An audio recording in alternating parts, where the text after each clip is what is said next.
नमस्ते दोस्तों, स्वागत है आपका आरडीएस टारगेट में। आज हम शुरुआत करने जा रहे हैं प्रश्नावली 1.1 का क्वेश्चन नंबर 2। चलिए देखते हैं कि दर्शाइए कि लिखा है कि दर्शाइए कि कोई भी धनात्मक विषम पूर्णांक 6q+1 या 6q+3 या 6q+5 के रूप का होता है जहां q कोई पूर्णांक है। आइए हल करते हैं। लिखेंगे हल। ठीक है, सबसे पहले आप मानिएगा, चूंकि यहाँ दे रहा है ना कि कोई भी धनात्मक विषम पूर्णांक, तो मान लेंगे आप कि माना कोई धनात्मक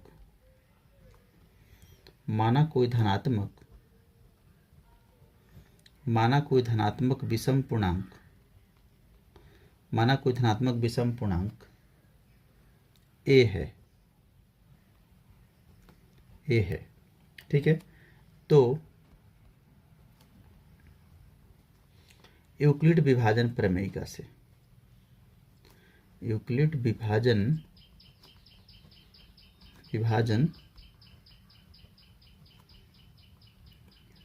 से हमें पता है कि इसका फॉर्मूला क्या होता है, a बराबर BQ प्लस R होता है। अब यहाँ पे चूंकि हम a तो मान चुके हैं कि कोई धनात्मक विषम पूर्णांक है, तो a के बराबर a लिख देंगे। धनात्मक पूर्णांक a है और किसको दिखाना है, इसको दिखाना है कि विषम पूर्णांक के रूप में है कि नहीं, तो हम a बराबर इसको मान लेंगे। जो विषम पूर्णांक है इतना के बराबर है, यानी 6q+1। पहले इसको चेक करेंगे कि जो धनात्मक विषम पूर्णांक a माने हैं इस रूप का है कि नहीं है। तो देखिए प्रश्न में एक और चीज लिखा है कि जहां q कोई पूर्णांक है, यहाँ पे q जो है ना यह भागफल है, या ऐसे आप देख सकते हैं कि यह भाज्य बराबर भाजक गुने भागफल प्लस शेषफल। जैसे कि हम देखिए भागफल कुछ भी हो सकता है, जैसे कि मान लीजिए कि 7 में आप भागा कीजिए 3 से भागा करेंगे तो 3 दूनी 6 आएगा। ठीक है, 3 दूनी 6, यहाँ शेषफल कुछ भी आएगा यानी भागफल 2 आया। इसी को आप 1 से भागा कीजिए तो 7 आएगा। इसी को आप 2 से भागा कीजिए तो 2 तिहाई 6। ठीक है, इसी को 4 से कीजिए तो 4 एकम 4। इसी को 5 से कीजिए तो 5 एकम 5। इसी को 6 से कीजिए तो 6 एकम 6। यानी कुछ ना कुछ आ ही रहा है, भागफल तो कुछ ना कुछ आएगा। तो लिखा है कि कोई पूर्णांक है। ठीक है, तो यहाँ पे हम a बराबर, इसको साइड में कर देते हैं कि a बराबर हमने क्या माना कि इसको हम चेक करके देखेंगे कि यह धनात्मक विषम पूर्णांक है कि नहीं। इसलिए हमने यहाँ पे पहले मान लिया कि धनात्मक विषम पूर्णांक a है और a की जगह पे मैंने इसको रखा। तो अब एक चीज़ देखिए, इसको आप समीकरण नंबर 1 मान सकते हैं, समीकरण नंबर 1 मान लीजिए। ठीक है, अब इसमें हम देखेंगे लिखा है कि q कोई पूर्णांक है, तो q की जगह पे हम कुछ भी रख सकते हैं। भागफल कुछ भी आता है तो q की जगह कुछ भी रख सकते हैं, यानी भागफल कुछ भी हो सकता है। अगर कोई पूर्णांक हो, 0 हो, 1 हो, 2 हो, 3 हो, कुछ भी हो सकता है। तो लिखेंगे कि प्रश्नानुसार, लिखिए प्रश्नानुसार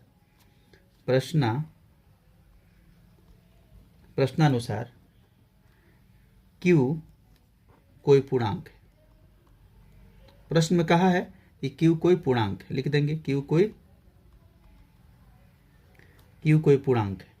ठीक है, अब पूर्णांक है तो q बराबर कुछ भी हो सकता है। q बराबर 0 हो सकता है, 1 हो सकता है, 2 हो सकता है, dot dot dot dot infinite तक जाएगा, अनंत तक कुछ भी हो सकता है। अब हम क्या देखेंगे, तो यहाँ पे तो लिखेंगे तो समीकरण 1 में q का मान रखेंगे। q का मान q है, ये मत समझ लीजिएगा, ये q है।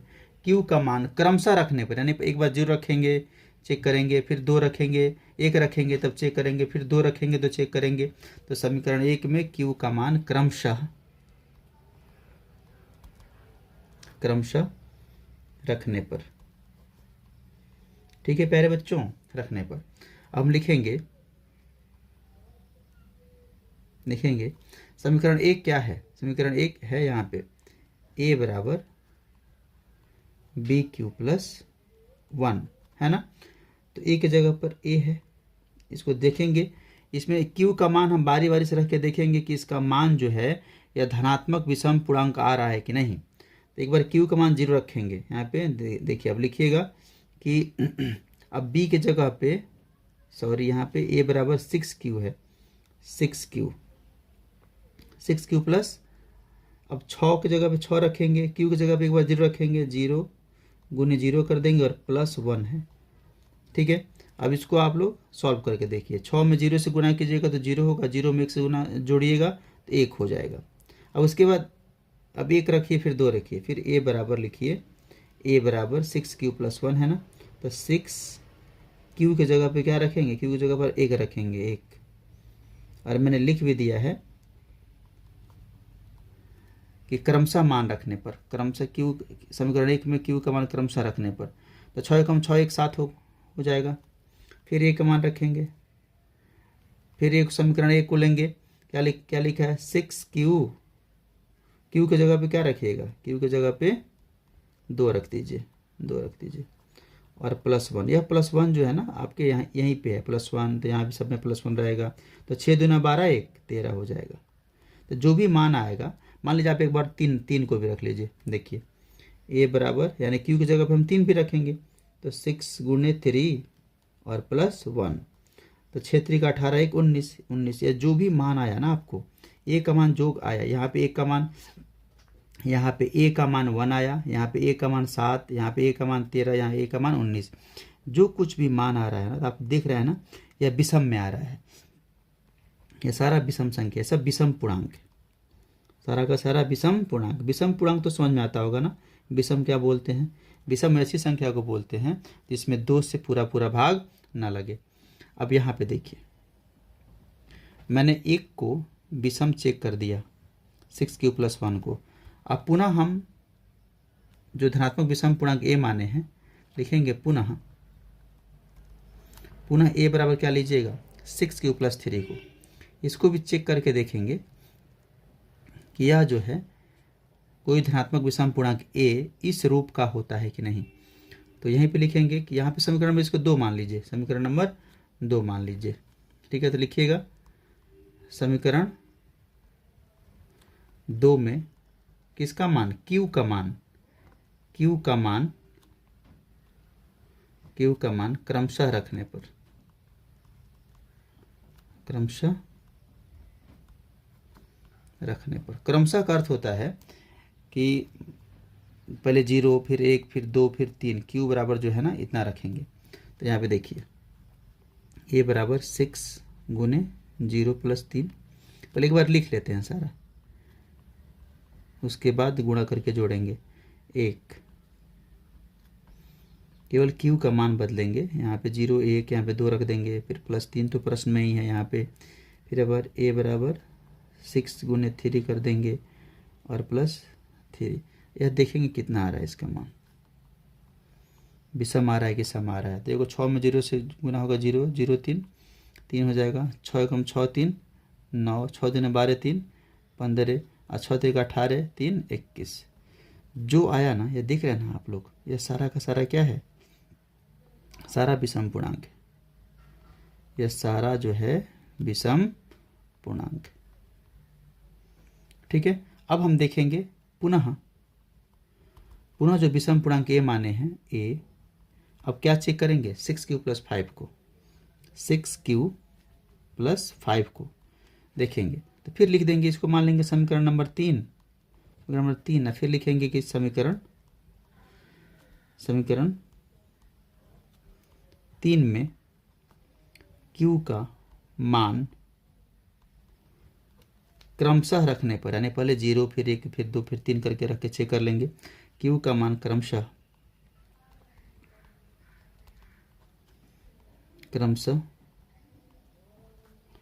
रखने पर। ठीक है, अब समीकरण 3 में हम देखेंगे, समीकरण 3 में तो लिखेंगे समीकरण 3 कहाँ पे, यहाँ पे है, तो a बराबर 6, अब q की जगह पे पहले लिख ले रहा हूँ, पहले एक बार 0 और प्लस 5, यहाँ प्लस 5 है, तो a बराबर 6 इंटू 1 प्लस 5, a बराबर 6 इंटू 2 प्लस 5, इतना ही रहने दे रहा हूँ। अब चेक कर लीजिएगा, आगे भी चेक करना हो तो 0 में गुना हो तो 0 हो जाएगा 6 का, प्लस 5 यहाँ 5 हो जाएगा, यहाँ पे 6 कम 6 5 11, 6 दूना 12 5 17। ये जो कुछ भी आया है क्या आ रहा है, यह आ रहा है आपको विषम पूर्णांक आ रहा है। तो आप यहाँ पे चेक करके देख लिए हैं ठीक है। यानी अब कोई भी धनात्मक विषम पूर्णांक, ये सब विषम आ रहा है, सारा का सारा विषम आया था। हम कह सकते हैं कोई भी धनात्मक विषम पूर्णांक 6q+1, 6q+3 या 6q+5 के रूप का होता है।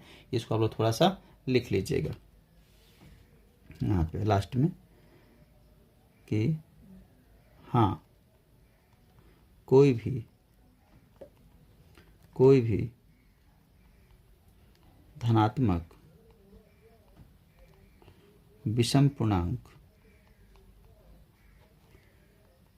6q+1 या 6q+3 या 6q+5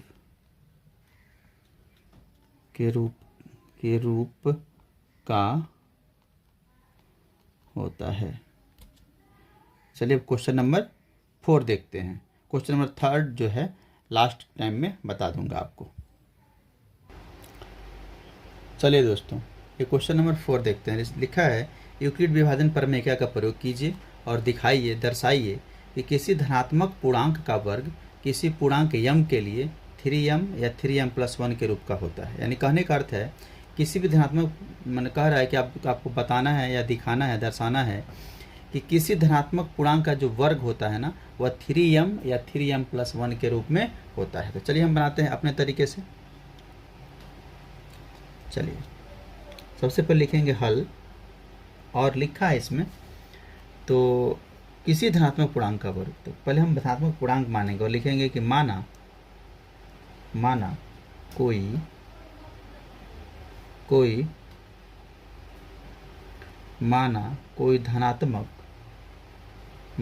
धनात्मक पूर्णांक a है। ठीक है, हम लोगों ने मान लिया a है। अब कह रहा है यूक्लिड विभाजन प्रमेय का प्रयोग कीजिए। तो लिखेंगे तो यूक्लिड विभाजन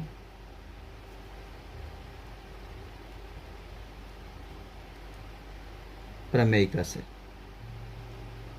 ठीक है। हम जानते हैं कि a बराबर क्या होता है, BQ+R होता है।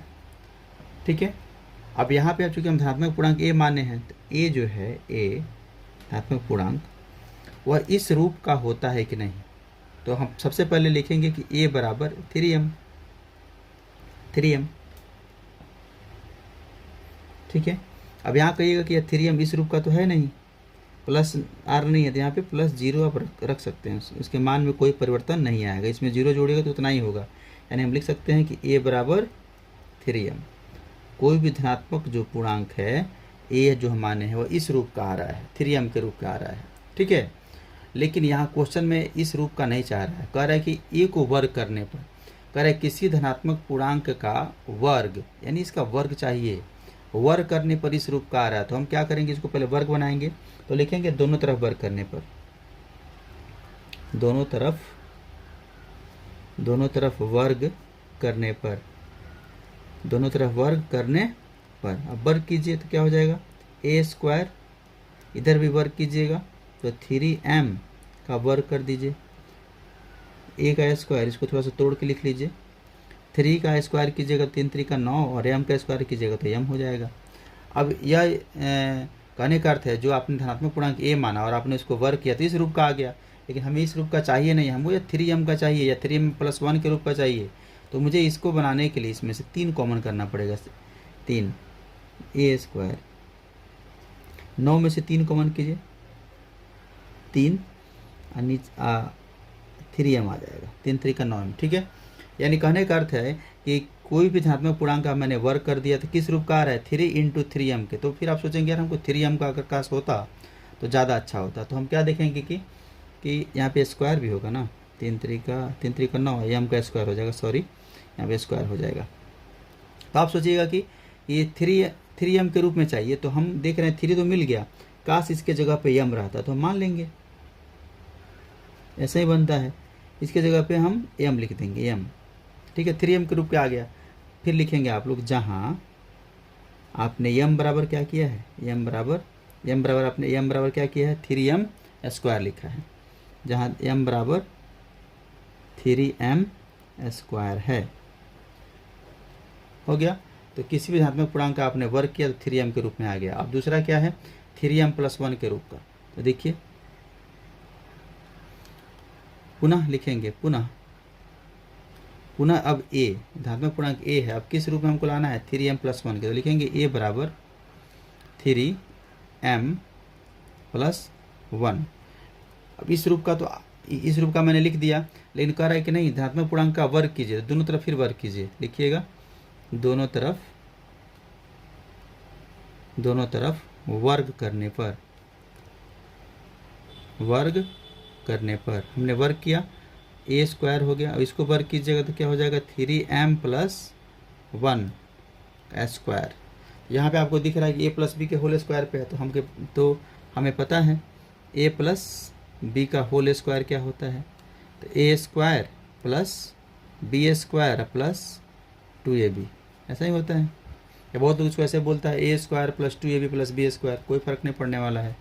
अब इस a+b के होल स्क्वायर के फार्मूला पे इसको तोड़ेंगे, लिखेंगे a² बराबर, अब कह रहा है a का स्क्वायर, यानी a की जगह पे 3m है, तो इस 3m का स्क्वायर करने पर, तो 3 का स्क्वायर करोगे तो 9 हो जाएगा, और m का स्क्वायर करोगे तो m² हो जाएगा, 3m², 9m²। अब यहाँ पे देखिएगा a² हो गया प्लस b का स्क्वायर, मतलब b की जगह पे 1 है, 1 का स्क्वायर की जगह तो 1 ही होगा, ठीक है। a² + b² प्लस 2ab, यहाँ पे देखो 2 गुणे a की जगह पे क्या है 3m, तो गुणे 3m, और b की जगह पे क्या है 1 है, इसको गुना कर दो, देखो 2 3 6 में m से गुना होगा तो 6m हो जाएगा, 1 से गुना कीजिएगा तो उतना ही रहेगा, तो यहाँ पे हो जाएगा 6m, ठीक है। अब यहाँ पे जो m वाला है उसको एक साइड में कर लेते हैं, एक पास में कर लेते हैं, तो यहाँ पे देखिए क्या हो जाएगा, 9m² + 6m और +1। मैंने ऐसा क्यों किया, क्योंकि यहाँ लास्ट में जो क्वेश्चन में जो है ना 3m + 1 जो है लास्ट में इस रूप में चाहिए, इसलिए एक को मैंने साइड में रखा। अब इसमें से हम क्या कॉमन कर लेंगे, इस दोनों पद से क्या कॉमन कर लेंगे, तो यहाँ से देखो 3 भी कॉमन हो रहा है, m भी कॉमन करना पड़ m भी कॉमन हो रहा है, तो m को कॉमन नहीं करेंगे, चूँकि हमको यहाँ पे देखो 3 कीजिए, ठीक है, और यहाँ पे 3 को कॉमन कीजिए इस दोनों में से, तो 3 को कॉमन कीजिएगा तो नीचे क्या बच जाएगा अंदर में, तो 3m² बच जाएगा, और प्लस इसमें से 2m बच जाएगा, और +1। आप लोग क्या देख रहे हैं कि कोई भी धनात्मक पूर्णांक जो है a जो हमने माना था, और a का जो यहाँ पे वर्ग किया, वर्ग करने पर इस रूप का आ रहा है, और आप क्या सोच रहे हैं कि हमें तो 3m+1 के रूप में लाना है। तो देखो यहाँ पे वर्ग तो मैंने कर दिया, किसी भी धनात्मक पूर्णांक का वर्ग करने पर, और a का मैंने वर्ग कर दिया, तो किस रूप का आ रहा है, इस रूप का आ रहा है। तो यहाँ पे देखो 3 है, यहाँ भी 3 मिल गया, ठीक है, +1 है तो यहाँ पे +1 मिल गया, क्या नहीं है, तो m के जगह पर इतना आ रहा है, तो हम लिख देंगे a बराबर क्या लिख देंगे, 3m+1। आपने किया क्या है, m के जगह पे आपने इतना रख दिया है, m के जगह पे आपने इतना रख दिया है, तो लिखेंगे कि जहाँ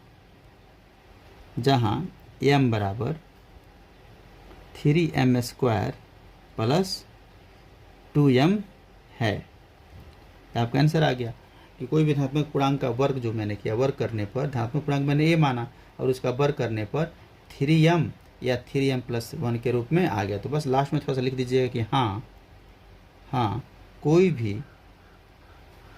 भी धनात्मक पूर्णांक का वर्ग, धनात्मक पूर्णांक का वर्ग 3m या 3m+1 के रूप का होता है,